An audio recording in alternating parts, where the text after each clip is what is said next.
Welcome to part 3 of Predicting the Stock Market Using Twitter. I'm Adam with Push the Envelope, the channel that gives you everything artificial intelligence and machine learning. This episode, we're going to be expanding on what we did in the last episode, which was sentiment analysis. So in the last episode, we used Vader and Naive Bayes to do some sentiment analysis with the tweets. It gave us fairly okay accuracy, but now we're going to be looking at state-of-the-art performance, and we're going to be using the Bert natural language processing model. If you haven't heard of Bert, there's a lot of documentation out there, but it's essentially one of the best models to use right now for doing any sort of prediction using text.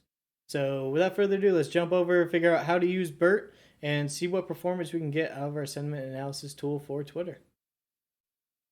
All right, Jupiter's up and we are ready to go. Now, again, if you haven't followed the first two videos, highly recommend you go back to the beginning and watch them through. You can see what we were able to accomplish, different steps that we take to get to this point. I have all of my code and everything at this GitHub link right here, and I'll also link in the description. Feel free to download from there, but I highly recommend you don't just copy what I did from there. You actually go back and understand a little of how we got to this point. For everyone else, let's go ahead and get started. So we're going to be using the Transformers package. If you are using Conda, it's probably not installed already, and especially if you're having to pip install things. So you should be able to pip install Transformers, or if you're on Conda, you should be able to use Conda Forge to get Transformers. There's a whole bunch of documentation out there. I won't go through it right now.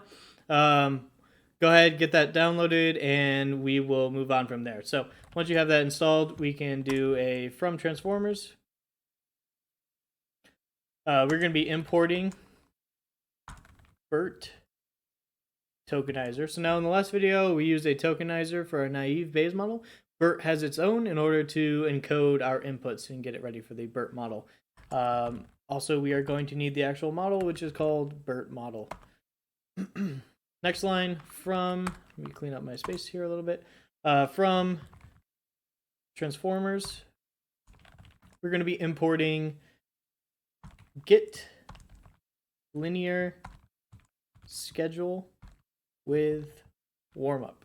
This is just a way to schedule the optimizer. We'll go over that when we get down to actually using it. But for now, don't worry about it.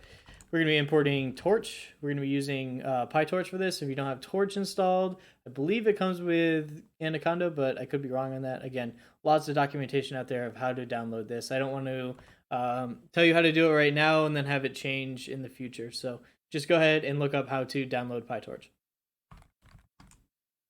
Next, we're going to be importing torch.nn, neural networks, as nn. From torch.utils.data, we're going to be importing tensor dataset. This is a capital T. Data loader. Random sampler. And sequential sampler.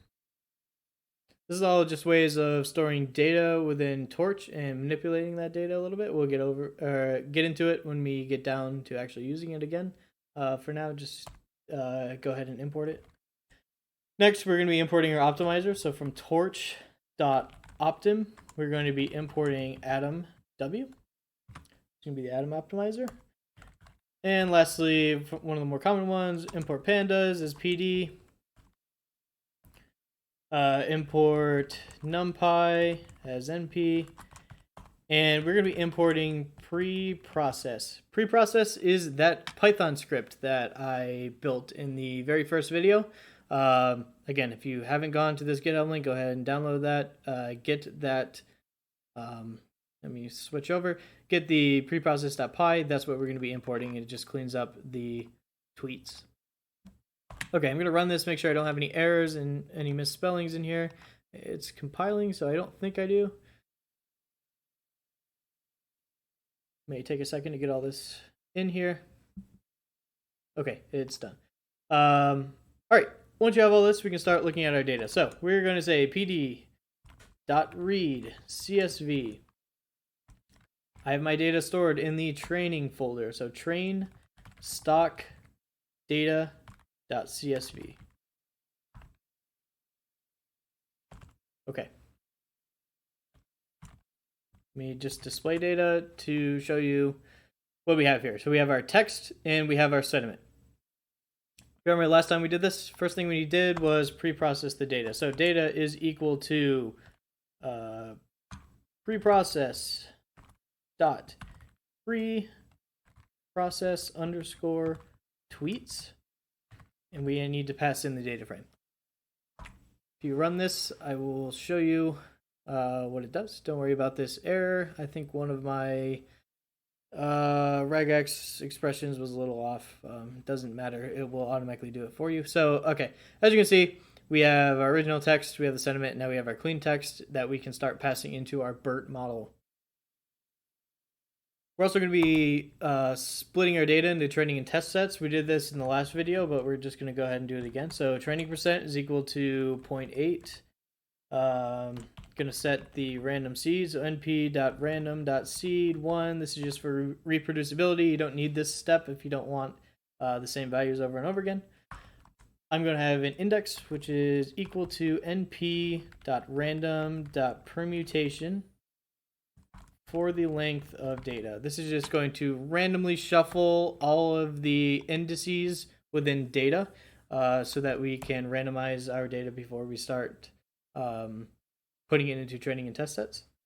Now I can start defining our training and test sets. So train data is equal to data at text cleaned dot values. Going to pass it in our indices. So this is just a random list of indices, but we're going to index that to be colon until we're going to be passing an int train percent times the length of data.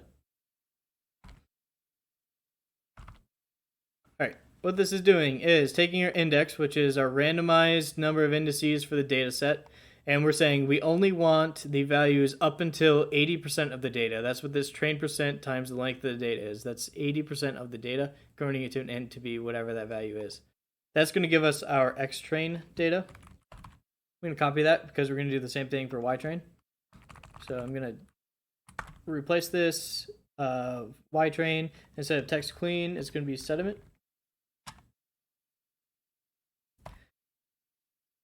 Ytrain right now is in -1s and 1s, and we need it to be in 0s and 1s. So I'm going to say ytrain, where ytrain is equal to -1 is now going to be equal to 0.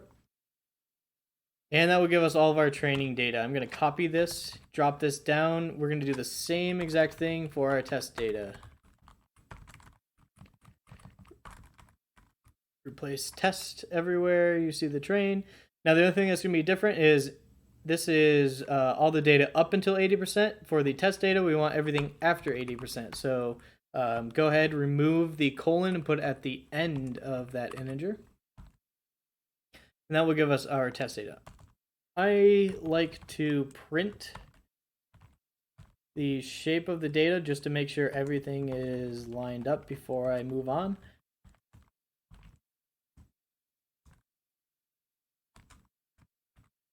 Okay, once I have all this, print, and we should be able to see the split of the data. Okay, yep, down here we have more training points than testing points, and it all looks relatively good. It looks like 80%. Okay, that will give us our data. I'm going to create another line down here. Now we need to start encoding that data in order to get it ready to be fed into Bert. So again, we use a tokenizer in the last one. It's pretty much the same here as well, except for this one's going to be called Bert tokenizer. Now Bert tokenizer dot from underscore pre-trained. And it's looking for a string, so Bert hyphen base hyphen uncased, and then do underscore lower underscore case equals true, and I'll explain what this line does. Okay, so like I said, we are using the state-of-the-art model right now, which is Bert. And we're going to be taking advantage of all the training that Bert has already had done to it. So we're going to take the Bert tokenizer and we're going to initialize it using the pre-trained model. So we're going to take the base Bert model and we are going to also be looking for only lowercase because we converted all of our values to lowercase. So this is just going to pre-assign that tokenizer to something that is already out there and being used so that we don't have to do as much training. And we don't have to have as much data as well. Okay, like we did before, we need to go one by one through our list of tweets and encode using this tokenizer. So I'm going to make a function called Preprocessing for Bert. That's going to be taking in our data frame. Every time we tokenize this, we're going to get two things. We're going to get our, what I'm going to call input IDs. These are going to be our input encodings. And it's also going to give us an attention mask. So I want to create two lists that store both of those values for us. Now we're going to go line by line through our data and encode the tweets and get us those inputs and attention masks. To do that, we're going to do an encoding. And that is going to be equal to the tokenizer that we defined above. Dot encode underscore plus. Here's where we're going to start defining all of the values for our encoder to follow. So let's get into that. First, it's going to be looking for our text. That's easy. That is just going to be the line that we are passing in this for statement right here. So this is going to go line by line through the data set, passing in that line as text. Okay. Next, we are going to want to add special tokens. We're going to say that is equal to true. Let me just keep my spacing consistent. All right, so adding special tokens to it to help it encode and read the data. Next, we are going to be padding each of the tweets to a max length. Padding is just going to add 0. Let's say the tweets, when you encode it, it's only 20 characters, and we want to keep all of the tweets to 50 something. Then it's going to add zeros in order to get up to that, whatever that max length is. And here's where we're going to set that max length. I'm going to say max length is equal to max underscore len. This is not defined yet. So we need to make sure to go back and define whatever we want for our max length. Now, if a tweet is higher than that or larger than that max length, then we need to go back and we need to truncate the tweet down to whatever that is. So truncation is going to be set to true.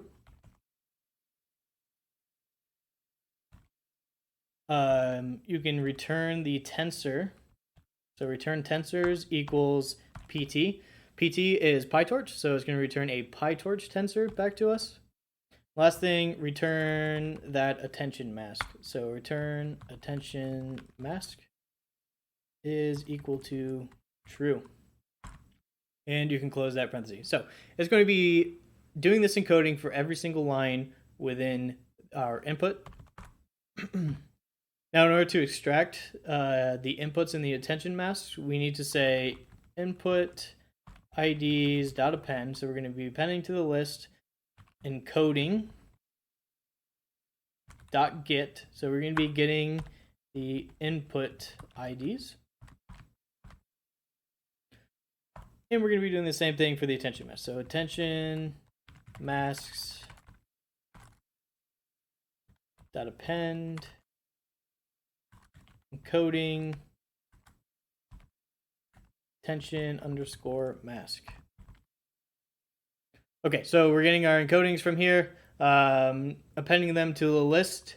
Once we have everything within the list, so after the for loop, we need to make it into a torch tensor. So we're going to say input IDs is equal to torch dot concat. So we're going to concatenate all of those into one single tensor. So pass it input IDs. Same thing for the attention masks. Torch.concat attention masks. And now I'm just going to return both of those back to the main. So input IDs and attention masks. Okay, that will take care of all of the pre-processing for our data. So how do we figure out what that max length is? Well, we can look at what our data is right now for how long it will be. So I can say encoded. Oops. Having a hard time spelling it. Encoded is going to be equal to our tokenizer that we defined above. We're going to be encoding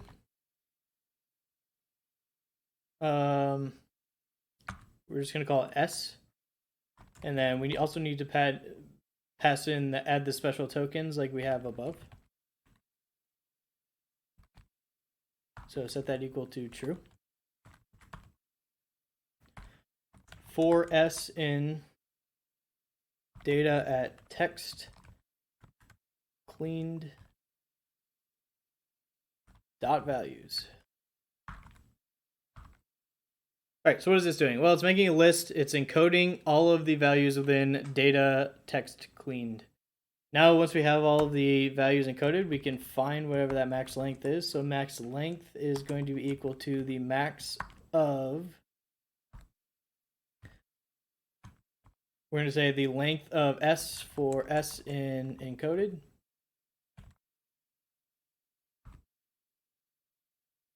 And I just want to print max length.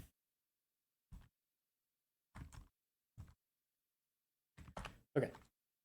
So it's going through and it's measuring the length of all of these encoded values, and then it's going to pass us whatever the max length was. Okay, so our max length is 53 for all of these.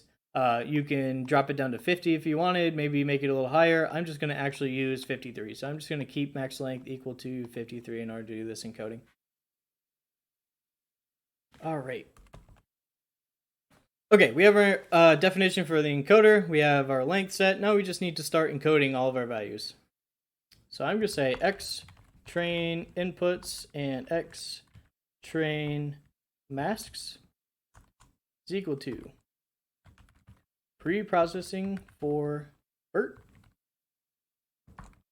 And we're going to pass it in our x train. So this pre-processing for Bert is this function that we defined above. Passing in the training data will give us the inputs and the masks. I'm going to pluralize inputs.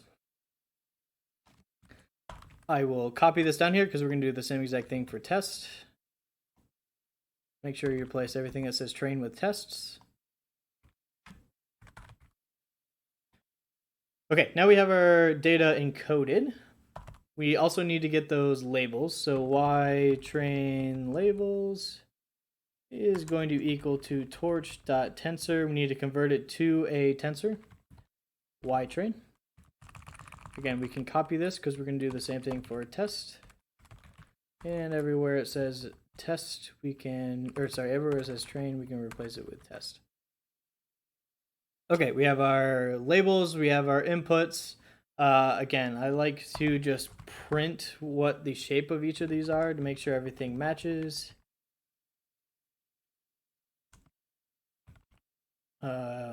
The inputs, the masks.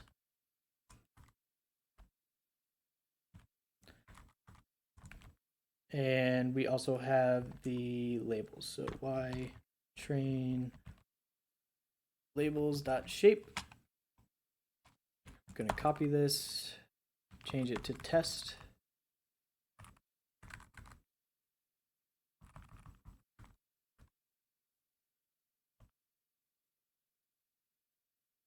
And go ahead and run it.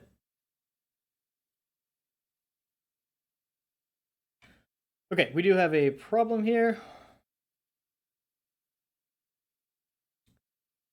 Oh, I did not do... So let's see, back up here. I had encoding.get here. I forgot to put .get here as well.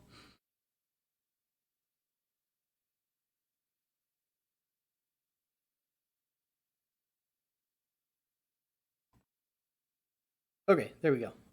We have our different sizes. Everything looks good. All right, now we have our data. The only thing left to do is, since we're not going to be able to pass all of our data in at one shot, unless you're not using GPU and you have a lot of memory. What I'm going to do is we're going to break this out into batches. So I'm going to define batch size. Batch size is going to be equal to 16. Now I'm going to start defining those data sets. So I'm going to say train data equals tensor data set. This was something that we imported way back up at the top from PyTorch.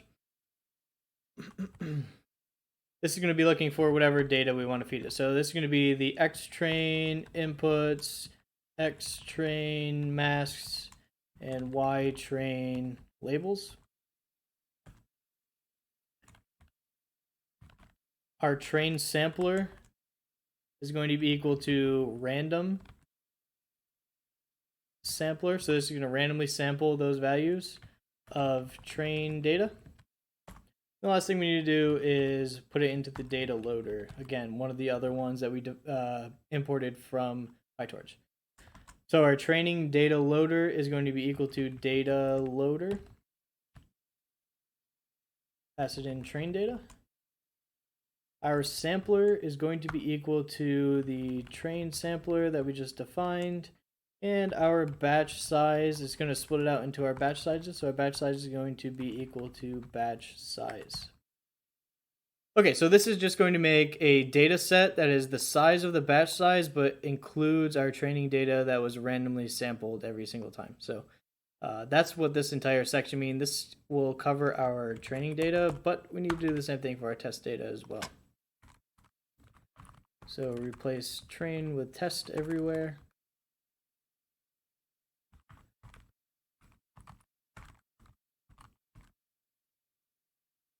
Make sure I'm not missing any.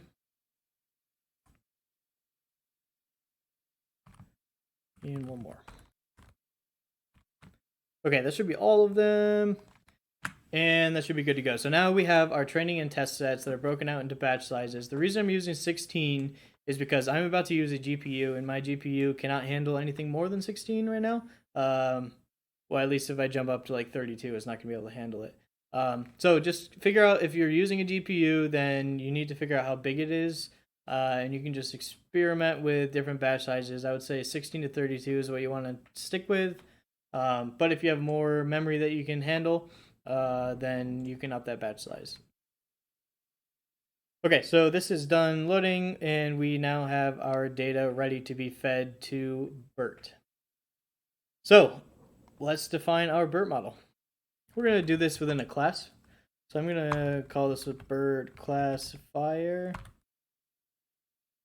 We're going to be passing in NN, which is the torch.nn module that we imported. So nn.module. We're going to define our init function.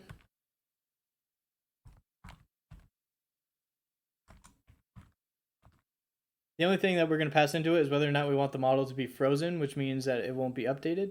We're going to default this to false, so we don't have to pass in false every single time, because we're mostly going to be using false for the training. The next thing is we need to do super, the name of the class, so Bert classifier. And pass in self dot init. So this function that we are defining right now.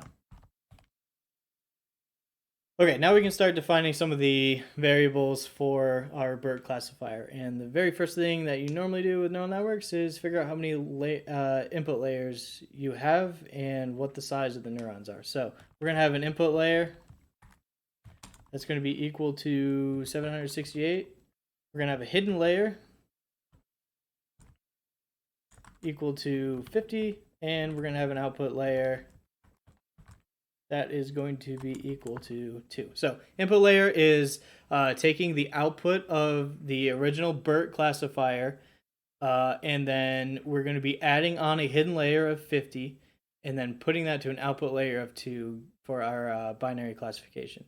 You can mess around with the hidden layer size, try different things. The more neurons you add, the slower your model is going to train, but possibly the better accuracy or the more you're likely to overfit. So just be aware of that. We're going to stick with 50 for now. I'm going to say self.bert is going to be equal to the Bert model dot from pre-trained. Again, taking that pre-trained model, which was Bert hyphen base hyphen uncased. It's exactly what we had above. If you remember way back up towards the top, Bert base uncased. We're just taking the pre-trained model, starting with that, and now we're going to add our classifier layer onto it. So self dot classifier is going to be equal to nn.sequential. So we're going to make a sequential model right now. First thing it's going to start off with is a linear layer. We're going to take the inputs, so input layer, to the hidden layer. We're going to use a ReLU activation. And it's going to be followed by another linear layer of the hidden layer to the output layer. So very simple final layer to the model, but this will be enough to actually change the Bert classifier to be able to use and train for what we are trying to do with it. Okay, so make sure we close out our parentheses. Only thing left is if that freeze is passed as true, we need to do something with it. So if freeze, what we really want to do is not do a gradient. So we're going to say for param in self.bert.parameters. So we're going to go each of the parameters, and we're going to say it does not require a gradient. Param.requires gradient equal to false. This will stop the model from updating. Okay, so that's going to initialize our model. The only other thing we need is to actually make our prediction. So we're going to call that forward. We need to pass it in self. And here's where we're going to be passing in our encoding. So our input IDs and our attention masks.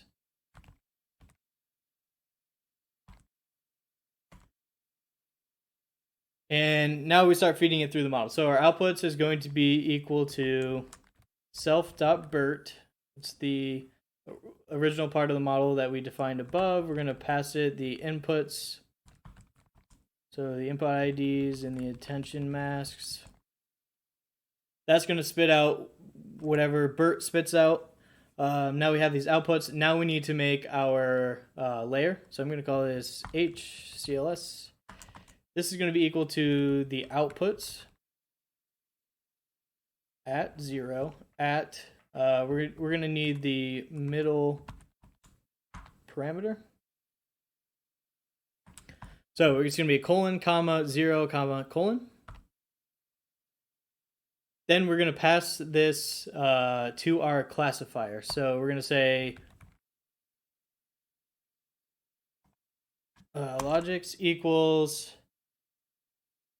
self.classifier. So passing the output of Bert through the hidden layer to the output layer. So classifier, we're going to pass it in that last step. So HCLS. And we're going to return our outputs. Okay, so the init is just going to set up the parameters for our model, but this forward is really forcing it to go through the Bert and then forcing it to go through our last layer. And that's all we need to do to define the model. I'm going to do a torch.manual.seed1. This is, it's not .seed, it's _seed.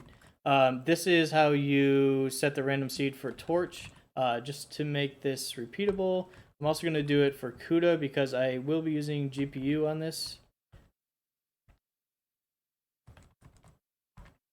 And I'm also going to do it for np.random.seed1 just in case we're using NumPy anywhere in here. Okay. Again, you don't have to follow that step. That is just to make this repeatable and for you to actually get the same results. Next thing we need to do is initialize our model. But first, I guess the more important thing is before we initialize the model, we need to figure out if you are using GPU or CPU. In Torch, you can say if torch.cuda.is_available.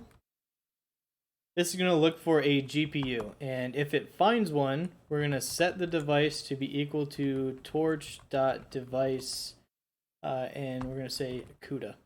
If you just downloaded Torch and you do have a GPU, there are a whole bunch of tutorials out there on how to set it up in order to use a GPU. It's likely not going to work right out of the box, so you do have to take some steps to get that ready. If you don't have a GPU, don't worry. This is going to automatically look for one, and if it doesn't find one, we're just going to say device is equal to torch.device and pass it in CPU. Okay.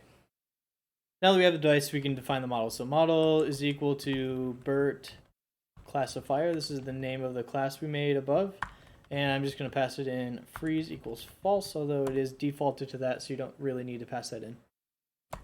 Now I'm going to cast the model .to device. This is going to send it either to CPU or GPU, depending on what you are using.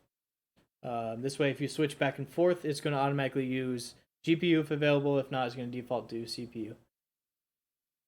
Okay, that is defining our model. Now we need to start defining the optimizer and the scheduler and all of the different hyperparameters. So I'm only going to run this for 4 epochs. I would say run it for 4 to 6. It's probably you don't really need to go much more than that. I'm also need to define the amount of steps that we're going to take. So this is going to be the length of the train data loader. So this is the number of batches times the number of epochs.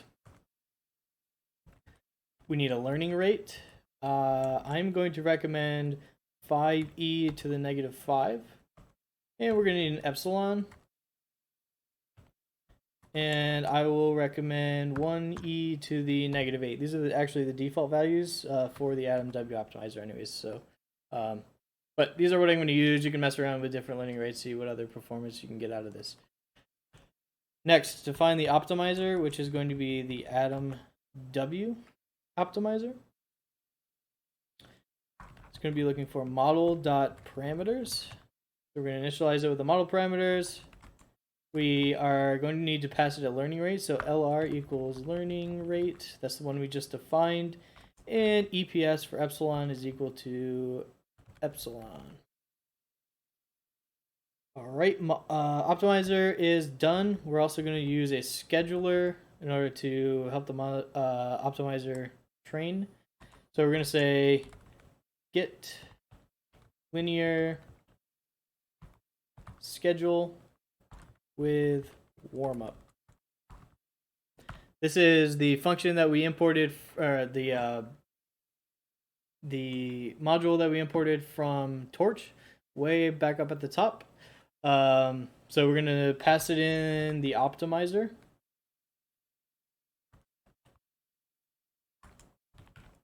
You can define number of warm-up steps if you want to. I am actually going to leave it at 0. We're not going to do any warm-up. We're just going to go right into the training. And the number of training steps is going to be equal to the number of steps that we calculated above. So that's the number of epochs times the number of batches. Last thing before we can start training the model is the loss function.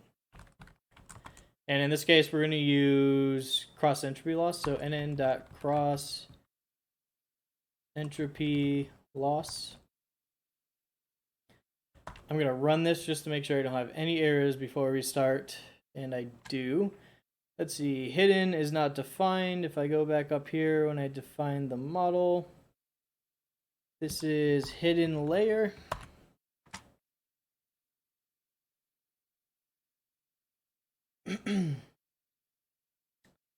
Let's see, number of training steps. All right, if you see this error, don't worry about it. Because we are using this for pre-training, this error we can just ignore. It's actually one of the comments here. If you're using it for pre-training, don't worry about it. If you were trying to use Bert right out of the box for classification, then you would want to worry about this error. But we're about to change it, so it doesn't matter. Okay, so we have all this done. We have our hyperparameters, optimizer schedule, loss functions. Now we can just go for E in epic. So as we go through the epics, in range epics, we need to switch the model to training. So model.train. I'm going to initialize the loss to 0. We're just going to track the loss as we go through this. Now, that's for every epic, but we also have batches. So for batch in train data loader. Remember, the train data loader was how we're storing our data, and it's split out into each of the different batches for whatever batch size you decided to use. Within a batch, we have the inputs, we have the masks, and we have the labels. So we have batch input IDs. Actually, I'm just going to call it batch inputs so I don't have to keep typing it. Batch masks, batch labels, that is equal to batch. All right. Again, if you're using GPU, not only do you have to cast the model to GPU, you also have to cast all of these different variables. So I have to say batch inputs equals batch inputs dot to device. Actually, I'm pretty sure I don't need to say equals, so I can just get rid of that. So batch inputs to device. I'm going to copy this twice because we need to do the same thing for masks and we need to do the same thing for labels. All right, that will get our inputs and outputs ready. Zero out the gradient for the model. So model dot zero grad to get ready to start training the model. Now we need to pass in the inputs to the model in order to make predictions. We're going to store those in logis. So we're going to say model. We're going to pass in batch inputs and batch masks. This is going to give us our outputs. Now we need to figure out how far off were those outputs from the real values, which is going to be our loss. So loss is going to be equal to our loss function. We're going to pass in our outputs from the model above. And then we're going to pass in our y train values, which are the real values. It's actually not y train, it's batch train. And it's not batch train either, it's batch labels. Right here. This third value right here, batch labels, is going to be our truth labels. I want to keep track of the loss over time, so I'm going to say train loss. We're going to add it for this batch, so we're going to say loss.item. Now it's important to do .item right here because if you pass in loss, it's going to also pass in the gradient and it's going to like explode over time. So this is only going to pass in the value. All right, so we have all that. Now we need to update the model. So loss dot backward torch dot nn dot utils dot clip. We're just gonna clip the gradient so we don't have exploding gradient. Grad norm. This is going to take model dot parameters, and we're just going to clip it at 1, so it doesn't go any higher than 1, just so we aren't Again, we're not having an exploding gradient, and we're not going to break our model. We needed to step the optimizer, so optimizer.step, and we needed to step the scheduler, scheduler.step. Okay, we've been collecting the train loss for all of the epochs, so I'm going to say train, if I scroll back on the screen, train loss, we need to divide by the number of batches, which is the length of train data loader. This is going to give us the average loss over the batches. And that will work for our training. Now we want to switch gears in order to evaluate the model. So we're going to say model.eval. We're going to be looking at the test loss, and we're going to be looking at the test accuracy. I'm just going to call it ACC. Same thing we did here where we have batches. I'm going to copy everything from train loss up for the batch. So for batch in test data loader, we are going to get our inputs and masks. We actually don't. Actually, yes, we do have labels for this one. Let me make sure I put those in. They'd be up here. Yes, so Y test labels, cool. Okay, so we have our inputs, masks, we have our labels. We're gonna pass those to whatever device that we are using. Now, we are not training the model, so we don't have to do this zero gradient, but we have to say with torch dot no gradient. This is going to tell it not to update the model after we do this. Our outputs is going to be equal to passing in the inputs and the mask to the model. So batch inputs, batch masks.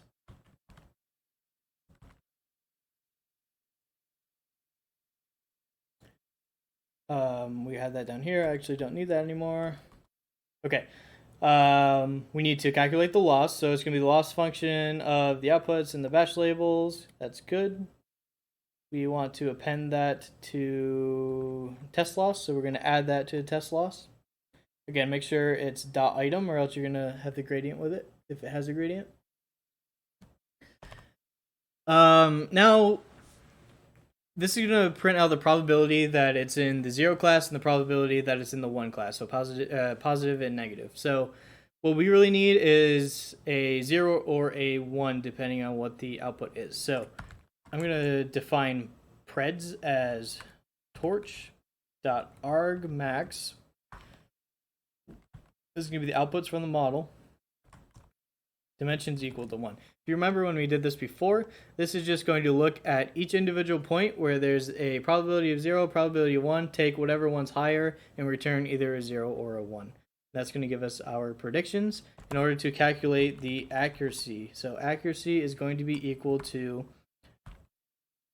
preds, where it's equal to the batch labels, dot CPU. We have to now convert this back to CPU if you're using GPU in order to go to a NumPy. And then we're going to take the mean times 100. So this is going to give us the percent accuracy for this batch. I'm going to add that to our existing test accuracy, which is going to keep a running total of all the accuracies for every single batch within the test data. All right, like we did before with this loss up here, I'm actually going to copy it, come down here, the test loss divided by the length of the test data loader. That's going to give us the average loss. And we're going to do the same thing for the accuracy. So test ACC. Again, dividing the total by the length of the batches, the number of batches.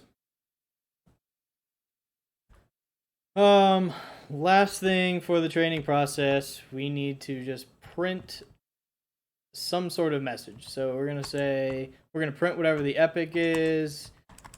Let's print the training loss. Now the training loss, let's say 1.5 floating point. We're gonna have a test loss.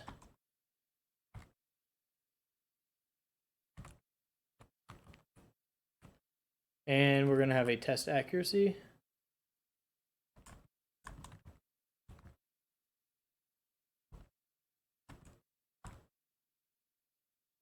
Let's do 1.2 for the test accuracy. Let me scroll up so you can see what I'm about to do. Okay, that's going to be everything we're going to print. So we're going to print the whatever epic we're on, whatever our training and test loss was, and then whatever the accuracy is on the test set. So we're going to be passing in E plus 1. Now plus 1 because it starts at 0.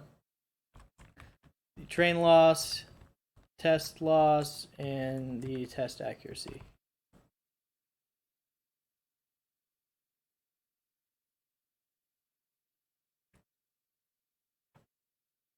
Okay, I don't need this extra parenthesis right there. Okay, that should be good. Now the very last thing is to just save our model so we don't lose our progress. So torch.save model.state dict. I'm going to call this stock sediment model. I'm going to call it 2 because I already have one saved, but I'm going to say .pt. .pt is what PyTorch saves as models. You can also do .pth. But this is our training process right here. I'm hoping I didn't make any errors, but we can work through that as they come up. This will probably take a couple minutes to actually get through, especially if you're not using GPU. Well, we're only doing it for 4, so I would say it's probably going to take 5 to 10 minutes if you have a GPU. I'm not sure how long it will take only on CPU, so you can test that out. If you need a GPU, actually, let me run this while I'm talking. If you need a GPU, you can actually use something like Google Colab. I do have an error.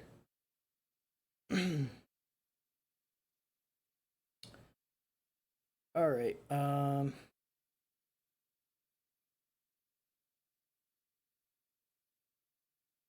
Somewhere in here, I have misspelled input IDs. All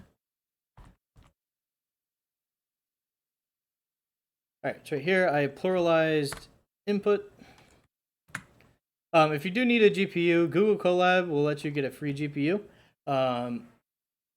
in order to run a Jupyter Notebook in their cloud. Man, I have another error. Okay, one device was CUDA and one device was CPU. All right, maybe I do need to say, when I'm casting these, let me just have it equal.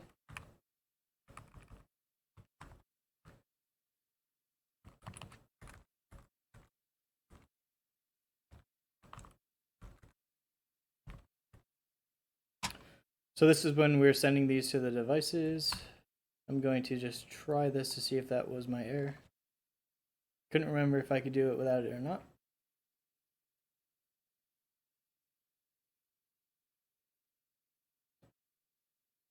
Oh, let's see. Output is not defined.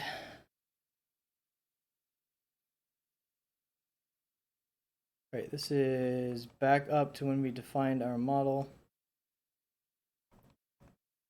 This should be outputs, plural.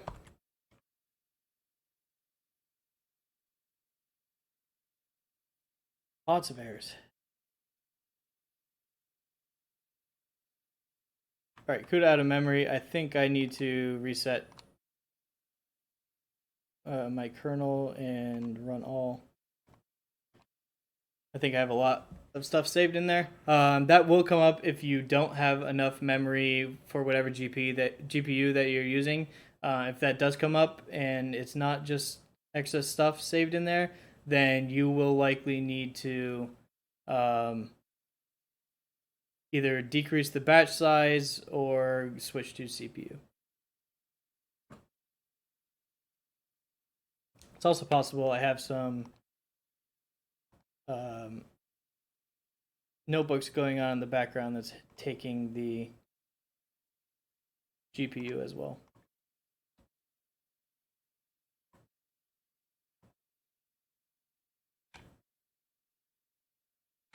Seems to be running, so maybe not.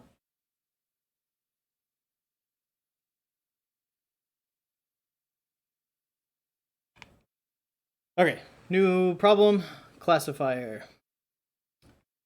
I spelled classifier wrong. Alright, up here we have self.classifier. Down here when I called it, I spelled it wrong. Was not expecting this many errors. Computer's out of memory again. Alright.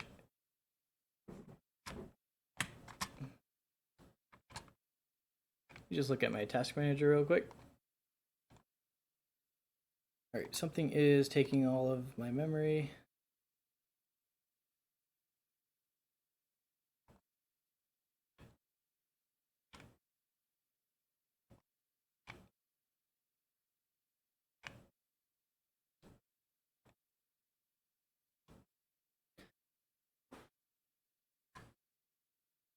To see how much it's taking, you can actually click here, Task Manager, GPU, and then you can look at how much it's taking up. So it was taking up almost to 4 gigs. Now we're back down to 0, 0-ish.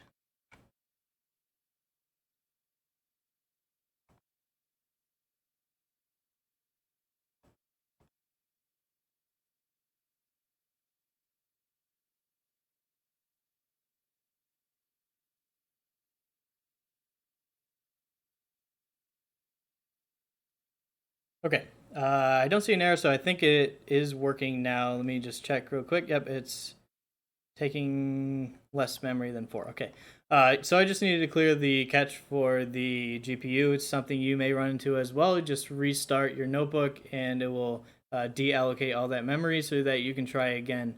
Like I said, this is going to take a little while, so I'm going to pause the video right here. I'm going to come back when my model is all trained up. So I will see you in a couple seconds. All right, after about 5 to 10 minutes, our model has been trained.